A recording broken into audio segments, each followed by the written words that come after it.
Advance diploma স্টাডির পক্ষ থেকে আপনাদের সবাইকে স্বাগতম। পলিটেকনিকের ফিজিক্স 2 বইয়ের চ্যাপ্টার 1 থার্মোমিতি। তো থার্মোমিতির আজকে পার্ট 4 নিয়ে আলোচনা করব। তো থার্মোমিতির পার্ট 4-এ আমরা উদাহরণের যে ম্যাথগুলো রয়েছে, অর্থাৎ এই ম্যাথগুলো আমাদের রচনামূলক কোশ্চেনে আসে। তো এখান থেকে আমরা মোস্ট ইম্পর্ট্যান্ট যে ম্যাথ দুইটি রয়েছে সে ম্যাথ দুটি দেখব, অর্থাৎ উদাহরণ 23 এবং উদাহরণ 24। এই ম্যাথ দুইটি সর্বাধিকবার বোর্ডে এসেছে, তো আশা করি এবারও আসবে। তো আমরা প্রথমে প্রশ্ন দুটি দেখে নেব, অর্থাৎ প্রথম যে প্রশ্নটি উদাহরণ 23 এবং উদাহরণ 24। তো আশা আপনাদের বইয়ের সঙ্গে কোশ্চেনগুলো অবশ্যই মিলাই নেবেন। তো প্রথম যে প্রশ্নটি 23 নং প্রশ্নটি, -10 ডিগ্রি সেলসিয়াস তাপমাত্রার 100 গ্রাম বরফকে 100 ডিগ্রি সেলসিয়াস তাপমাত্রার বাষ্পে পরিণত করতে কত তাপের দরকার হবে? বরফের আপেক্ষিক তাপ ইকুয়াল 0.5, বরফ গলনের সুপ্ত তাপ 80 ক্যালোরি পার গ্রাম, পানির বাষ্পীভবনের সুপ্ত তাপ 537 ক্যালোরি পার গ্রাম। তো আমাদের এ প্রশ্ন দুইটা প্রায় সেম রয়েছে, জাস্ট এখানে শুধু আমাদের শেষে আমাদের যে বিষয়টি রয়েছে, লিন তাপ এখানে হচ্ছে 540 আর এখানে লিন তাপ হচ্ছে আমাদের 537 ক্যালোরি পার গ্রাম। এটুকু জাস্ট খালি ডিফারেন্ট। বাকি যে বিষয়গুলো রয়েছে, যেমন এখানে -10 ডিগ্রি, এখানেও -10 ডিগ্রি, এখানে 5 গ্রামের জায়গায় এখানে আছে 100 গ্রাম, জাস্ট এটুকু ডিফারেন্ট, অর্থাৎ শুধু মানগুলোর পরিবর্তন রয়েছে। তাই আমি যদি ওপরেরটা করাই দিই, অর্থাৎ 23 নং উদাহরণটি করাই দিই, তোমরা 24 নং উদাহরণটি করতে পারবা। তো আমরা 23 নং উদাহরণটি দেখব সমাধান কিভাবে করব। তো আমরা সেজন্য 24 নংটা মুছাই দিচ্ছি। তো আমরা এখানে যে প্রশ্নটি রয়েছে আমরা উত্তর লিখে শুরু করব। উত্তর আমরা প্রথমে প্রশ্নটাকে সাজাই নেব। তো আমাদের এখানে প্রশ্নটা কি বলছে যে -10 ডিগ্রি সেলসিয়াস -10 ডিগ্রি তাপমাত্রার 100 গ্রাম বরফকে 100 ডিগ্রি সেলসিয়াস তাপমাত্রার বাষ্পে পরিণত করতে কত তাপের দরকার হবে? তো আমরা এভাবে লিখতে পারি যে -10 ডিগ্রি সেলসিয়াস তাপমাত্রার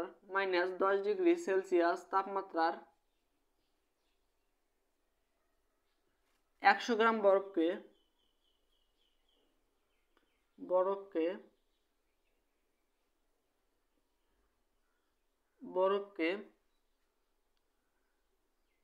100 ডিগ্রি সেলসিয়াস তাপমাত্রার 100 ডিগ্রি সেলসিয়াস তাপমাত্রার বাষ্পে পরিণত করতে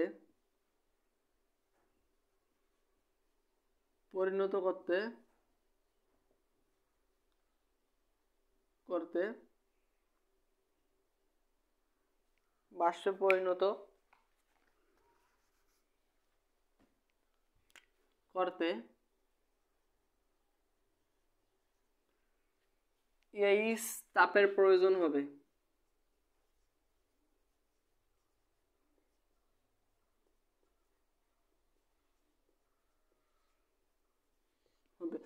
অর্থাৎ আমরা যেহেতু জানি না যে কতটুকু তাপের দরকার হবে, তাই আমরা সেটাকে এইচ ধরে নিলাম, অর্থাৎ এইচের যে মানটা আসবে সেটি হচ্ছে সেই আমাদের ততটুকু তাপ আমাদের প্রয়োজন হবে। তো কাজেই এখন আমাদের এই তাপটা যে আমরা বের করব, তো এই তাপটা বের করার জন্য আমাদের 4টা স্টেপ লাগবে। অর্থাৎ এখানে যে আমাদের -10 ডিগ্রি সেলসিয়াস তাপমাত্রার 100 গ্রাম বরফ রয়েছে, এখানে আমরা যদি এটাকে বাষ্পে পরিণত করতে যাই, তাহলে আমাদের এই তাপটা 4 ভাবে গৃহীত হবে বা গ্রহণ করবে। তো আমরা এটা এখন লিখে নেব। তো প্রয়োজনীয় তাপ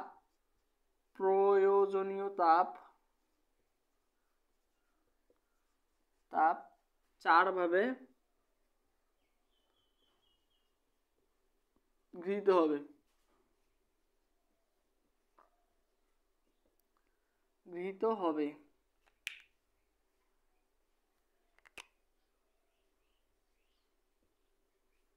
তো আমাদের যে 4 ভাবে গৃহীত হবে প্রথম স্টেপটা এমন হবে যে -10 ডিগ্রি সেলসিয়াস তাপমাত্রার 100 গ্রাম বরফকে 0 ডিগ্রি সেলসিয়াস তাপমাত্রার বরফে পরিণত করতে হবে। তো আমরা এটা লিখব। এখন প্রথম স্টেপ এটা হবে যে -10 ডিগ্রি সেলসিয়াস তাপমাত্রার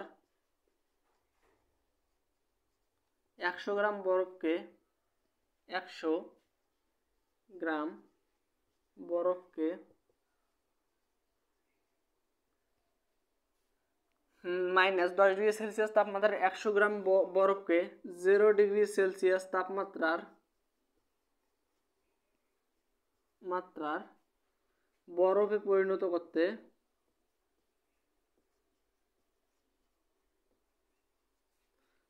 প্রয়োজনীয় তাপ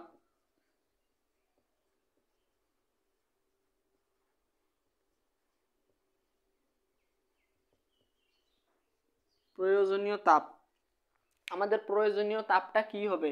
তো আমাদের এখানে প্রয়োজনীয় তাপ হবে এমএসটি। তো আমাদের এখানে এমএসটি হবে কেন সেটা এখন আমরা দেখব। তো আমাদের প্রথমে এখানে যে মানগুলো দেয়া রয়েছে আমরা সে মানগুলো লিখে নিব। অর্থাৎ আমাদের এখানে যে মান দেয়া রয়েছে, বরফের ভর দেয়া রয়েছে কি 100 গ্রাম, তাহলে বরফের ভর কি আমরা এম ধরে নিলাম, এম ইকুয়াল 100 গ্রাম। এরপর আমাদের কি মান দেয়া রয়েছে? তো বরফের ভর নেওয়ার পর বরফের আপেক্ষিক তাপ দেওয়া রয়েছে কত? আপেক্ষিক তাপকে আমরা কি দ্বারা প্রকাশ করি? এস দ্বারা প্রকাশ করি। তো বরফের আপেক্ষিক তাপ এস ইকুয়াল আমাদের হচ্ছে কত? 0.5 ক্যালোরি পার গ্রাম। 0.5 ক্যালোরি পার গ্রাম। এরপর আমাদের কি বরফ গলনের সুপ্ত তাপ আমাদের কি রয়েছে? 80 ক্যালোরি পার গ্রাম। তো সুপ্ত তাপকে আমরা এল দ্বারা প্রকাশ করি, তাহলে এল ইকুয়াল কত দেওয়া রয়েছে আমাদের? 80 ক্যালোরি পার গ্রাম। 80 ক্যালোরি পার গ্রাম। তারপর আমাদের কি দেওয়া রয়েছে? পানির বাষ্পীভবনের সুপ্ত তাপ। কত দেওয়া আছে?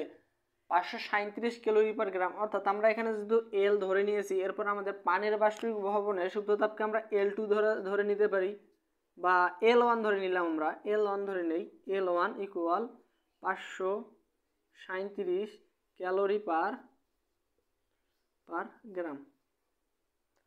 তো আমরা এখানে যে মানগুলো দেয়া রয়েছে জাস্ট সে মানগুলোকে লিখে নিলাম। তো আমরা যেহেতু এখানে এমএসটি আমাদের এখানে -10 ডিগ্রি সেলসিয়াস তাপমাত্রার 100 গ্রাম বরফকে 0 ডিগ্রি সেলসিয়াস তাপমাত্রার বরফে পরিণত করতে প্রয়োজনীয় তাপ হচ্ছে কি আমাদের? এমএসটি। তো আমাদের এখানে এম এর মান কি দেয়া রয়েছে? 100 দেয়া রয়েছে। আমরা মানগুলো এখন জাস্ট শুধু বসাবো। 100 ইন্টু আমাদের এস এর মান দেয়া রয়েছে কত? 0.5 ইন্টু আমাদের এখানে যে টির মানটা আমরা কিভাবে বের করব এটা এখন আমরা দেখব। তো টির মানটা আমরা এমনভাবে বের করব, অর্থাৎ আমাদের এখানে যে -10 ডিগ্রি সেলসিয়াস তাপমাত্রার বরফ রয়েছে, তো তাকে আমরা 0 ডিগ্রি সেলসিয়াস তাপমাত্রার বরফে পরিণত করতে চাচ্ছি। তাহলে এখানে আমাদের কার তাপটা বেশি? অবশ্যই আমাদের 0 ডিগ্রি সেলসিয়াসের তাপমাত্রাটা বেশি এবং -10 ডিগ্রি সেলসিয়াস তাপমাত্রা হচ্ছে কম। তাহলে আমরা যদি বেশিটা থেকে কমটাকে বাদ দেই তাহলে আমরা টির মান পেয়ে যাচ্ছি। তো আমরা এমন করব যে 0 ডিগ্রি মাইনাস আমাদের এখানে কত রয়েছে? -10 ডিগ্রি। তো আমরা এখানে -10 ডিগ্রি বিয়োগ করে দিলাম। তো দেওয়ার পরে এখন আমরা একটু ক্যালকুলেশন করব। ক্যালকুলেশনটা এমন হবে যে আমরা যদি এখানে আমরা যদি একটু দেখি তাহলে দেখতে পারবো যে এখানে মাইনাস এবং মাইনাস রয়েছে এবং এটা গুণ অবস্থায় আছে। তো আমরা এভাবে করতে পারি যে মাইনাসে মাইনাসে প্লাস করে দিতে পারি। তো আমরা এখানে 100 ইন্টু 0.5 ইন্টু হচ্ছে আমাদের মাইনাসে মাইনাসে কি প্লাস হচ্ছে আমাদের কত? 10। তো আমরা এখানে যদি 100 এর সঙ্গে 0.5কে গুণ করি তাহলে আমাদের আসতেছে কি 50 ইন্টু আমাদের থাকতেছে কত? 10। আবার আমরা যদি এখানে 5 ইন্টু 1 করি তাহলে 5 আর দুইটা 0 থাকতেছে অর্থাৎ 00। তাহলে আমাদের কত আসতেছে? 500। তো আমরা এই 500কে আমরা H1 ধরে নিতে পারি। তো আমরা এখানে যদি শুরুর দিকে H1 ধরে নিই তাহলে এটা ভালো হয়। H1 আমাদের H1 এর মান যেটা ওটা আমরা পেয়ে গেলাম, অর্থাৎ আমরা H1 এর মান পেয়ে গেলাম কত? 500। এরপর আমাদের যে আমরা এখন কি পেলাম? 0 ডিগ্রি সেলসিয়াস তাপমাত্রার বরফ পেলাম।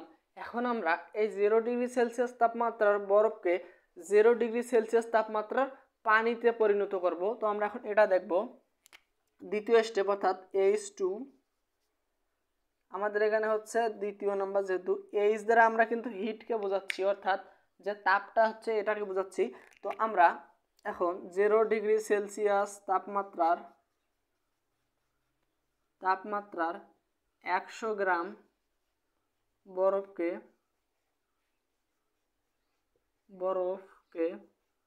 0 ডিগ্রি সেলসিয়াস তাপমাত্রার পানিতে পরিণত করতে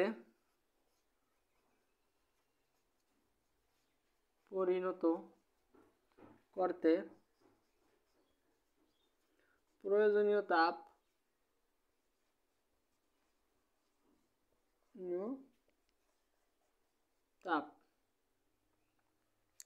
তো আমাদের এখন যেহেতু আমরা এখানে 0 ডিগ্রি সেলসিয়াস তাপমাত্রার বরফকে 0 ডিগ্রি সেলসিয়াস তাপমাত্রার পানিতে পরিণত করতে যাব, তাহলে আমাদের প্রয়োজনীয় তাপটা হবে যে ml হবে আমাদের ml, এটা হবে ml। তো আমাদের এখানে ml আমাদের মান কি দেওয়া রয়েছে, m এর মান কি দেওয়া রয়েছে 100। তো আমরা এখানে m এর মানটা বসাই নিলাম, m = 100। এবং আমাদের এখানে l আমরা যেহেতু এখানে বরফ থেকে পানিতে পরিণত করতেছি, তো আমাদের বরফ গলনে এখানে যে তাপটা দেয়া রয়েছে, অর্থাৎ বরফ গলনের সুপ্ত তাপ 80 ক্যালোরি পার গ্রাম, অর্থাৎ আমরা এখানে এল এর মান কি জানি 80। তো আমরা এখানে এল এর মানটা 80 দিলাম।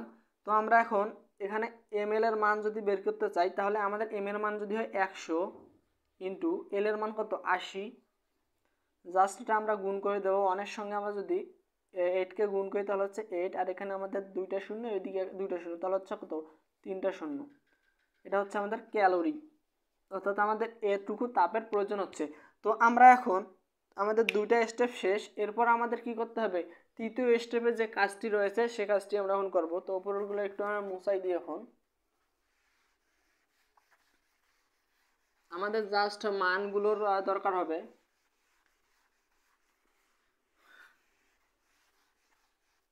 এখন আমরা কি করেছি, 0 ডিগ্রি সেলসিয়াস তাপমাত্রার পানি পেয়েছি। এখন আমাদের এই 0 ডিগ্রি সেলসিয়াস তাপমাত্রার পানিকে 100 ডিগ্রি সেলসিয়াস তাপমাত্রার পানিতে পরিণত করতে হবে।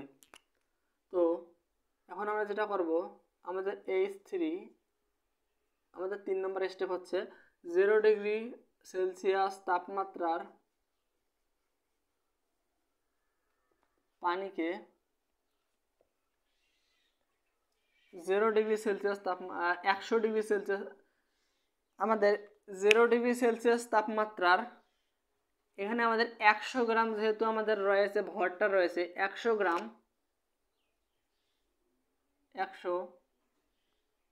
গ্রাম পানিকে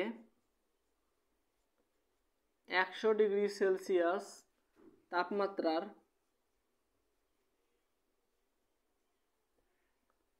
পানিতে পরিণত করতে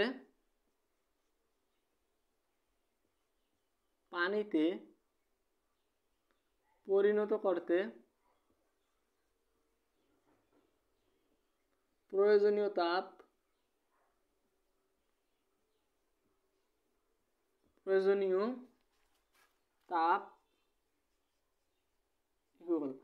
তো আমাদের এখন যে কাজটি করতে হবে, এখন আমরা এই তাপটা নির্ণয় করব। তো আমাদের এখানে প্রয়োজনীয় তাপটা হবে কি, এখানে হবে MS1T। তো আমাদের এখানে যেহেতু আমরা এর আগে MST এখানে লিখেছিলাম, তো জাস্ট এটা মুছাই দিলাম একটু আগে। তো আমরা যেহেতু এখানে MS1 লিখেছি, তো আমাদের S1 এর একটা মান লাগবে। তো S1 এর মানটা আমরা এখানে আমাদের যেহেতু দেয়া নেই, আমরা S1 এর মান ধরে নিব, অর্থাৎ পানির আপেক্ষিক তাপ হচ্ছে 1, যেটাকে আমরা S1 ধরলাম। তো পানির আপেক্ষিক তাপকে আমরা কি ধরলাম 1, এটা আমাদের লাগবে, এটা দেয়া নেই আমরা ধরে নিলাম। তো আমাদের MS1T, তো আমরা 1 নংয়ে যেভাবে বের করেছি ঠিক এভাবে এখানেও বের করব। তো আমাদের এখানে m এর মান কত দেওয়া রয়েছে 100 ইন্টু আমাদের S1 এর মান আমরা কত পেলাম 1 ইন্টু আমাদের টির মানটা এখন আমরা দেখব। তো আমরা এর আগে যেমন টির মানটা বের করেছি সেমভাবে আমরা টির মানটা বের করব, অর্থাৎ আমাদের যেটা বড় মান রয়েছে, অর্থাৎ 100 থেকে আমরা 0কে বিয়োগ করে দিব। তো 100 - 0, তো আমরা এখন ক্যালকুলেশনটা শুরু করব, অর্থাৎ 100 ইন্টু 1 ইন্টু, আমরা যদি 100 থেকে 0কে বাদ দিই তাহলে আমাদের থাকতেছে কি 100 ইকুয়াল, আমরা এখন এটা একটা যদি গুণ করি তাহলে আমরা 1-এর সাথে 1কে যদি গুণ করি তাহলে কি হচ্ছে 1, আর আমাদের এখানে দুইটা জিরো এখানে দুইটা জিরো, তাহলে কয়টা জিরো হচ্ছে 4টা, 1 2 3 4, আমাদের এখানে 10,000 ক্যালোরি। তো আমরা আমাদের 3টা স্টেপ শেষ করলাম, এরপর সর্বশেষ যে স্টেপটি রয়েছে সেই স্টেপটি দেখব। তো সর্বশেষ স্টেপটি আমরা এদিকে দেখি, যেহেতু আমাদের সমস্যা হচ্ছে একটু। হ্যাঁ, তো আমাদের শেষ স্টেপটা হবে এমন যে 100 ডিগ্রি সেলসিয়াস তাপমাত্রার 100 গ্রাম বরফকে আমাদের 100 ডিগ্রি সেলসিয়াস তাপমাত্রার বাষ্পে পরিণত করতে প্রয়োজনীয় তাপ, অর্থাৎ আমার যেটা চাওয়া হয়েছে, অর্থাৎ 100 ডিগ্রি সেলসিয়াস তাপমাত্রার বাষ্পে পরিণত করতে বলা হয়েছে। তো আমরা এখন এটা করব, এটা হচ্ছে আমাদের H4 4 নম্বর স্টেপ। তো 100 ডিগ্রি সেলসিয়াস তাপমাত্রার পানিকে 100 ডিগ্রি সেলসিয়াস তাপমাত্রার বাষ্পে পরিণত করতে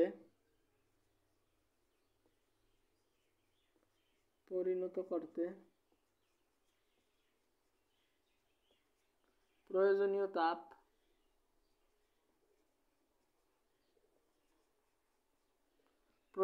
তাপ আমাদের যে তাপটার প্রয়োজন হবে, তো আমাদের এখানে প্রয়োজনীয় তাপ হবে ml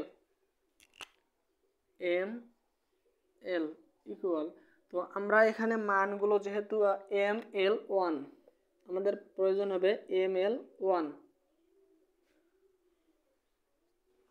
তো আমাদের ml1, আমরা এখানে m এর মানও জানি, l1 এরও মান জানি, জাস্ট শুধু মানটা বসাই দেবো। অর্থাৎ আমাদের m এর অর্থাৎ বরফের ভর হচ্ছে আমাদের কি 100 গ্রাম, তো 100 গ্রাম আমরা এখানে বসাই দেবো 100 ইন্টু l1, অর্থাৎ এখানে পানির বাষ্পীভবনের সুপ্ত তাপ, অর্থাৎ এই মানটা আমাদের দেয়া রয়েছে 537 ক্যালোরি পার গ্রাম, আমরা জাস্ট এটা বসিয়ে দেবো 537 ক্যালোরি পার গ্রাম। তো এরপর আমাদের যে কাজটি করতে হবে, জাস্ট একটু গুণ করে দিতে হবে। আমরা যদি 537কে 1 দ্বারা গুণ করি তাহলে হচ্ছে 537 এবং আমাদের এখানে কি রয়েছে দুইটা জিরো, জাস্ট দুইটা জিরো এখানে বসিয়ে দিলাম, আমাদের অ্যান্সার আসলো এটা ক্যালোরি। অর্থাৎ আমরা H4 এর মান পেলাম 53,700। এখন আমাদের শেষ কাজটি হচ্ছে যে আমরা H1 H2 H3 এবং H4 কে যোগ করে দিলে আমরা H এর মানটা পেয়ে যাব। তো এখন আমরা জাস্ট এইটুকু কাজ করলে আমাদের কাজ শেষ। এখন H1 plus H2 plus H3 plus H4, তো আমরা H1 এর মানটা কি পেয়েছি, এখানে H1 এর মান পেয়েছি 500, তো আমরা এখানে 500 প্লাস H2 এর মান আমরা কত পেয়েছি 8,000 পেয়েছি আমরা, তো এখানে আমাদের হচ্ছে 8,000 প্লাস আমাদের H3 এর মান আমরা কত পেয়েছি, H3 এর মান আমরা পেয়েছি এখানে 10,000 প্লাস আমরা H4 এর মান পেয়েছি 53,700। তো আমরা এটাকে এখন ক্যালকুলেশন করব, অর্থাৎ শুধু যোগ করে দিব, যোগ করে দিলেই আমাদের ওকে হয়ে যাচ্ছে। তো এখানে আমরা যদি যোগ করি তাহলে দেখতে পারবো যে 72,700 এমন সম্ভবত এমন আসে। তো কি দেখে নেই এটা কত আসে আমাদের শেষে। তো হ্যাঁ, 72,000 আমাদের 200 হবে, 72,200। এখন এখানে আমাদের হ্যাঁ সর্বশেষ আমরা H এর মান পেলাম 72,200, তো আমাদের এটাই হচ্ছে অ্যান্সার। তো এটাই হচ্ছে আমাদের অ্যান্সার। তো আশা করি অনেক সহজভাবে বোঝানোর চেষ্টা করেছি, আশা করি আপনারা বুঝেছেন। তো ভিডিওটি ভালো লাগলে অবশ্যই একটি লাইক করবেন এবং আমাদের চ্যানেলে নতুন হয়ে থাকলে অবশ্যই চ্যানেলটিকে সাবস্ক্রাইব করবেন এবং আমাদের চ্যানেলে ফিজিক্স 2 বইয়ের সকল চ্যাপ্টার অবশ্যই পাবেন। আসসালামু আলাইকুম এভরিওয়ান। তো আমরা পরবর্তীতে চ্যাপ্টার 2 নিয়ে আলোচনা করব ইনশাআল্লাহ।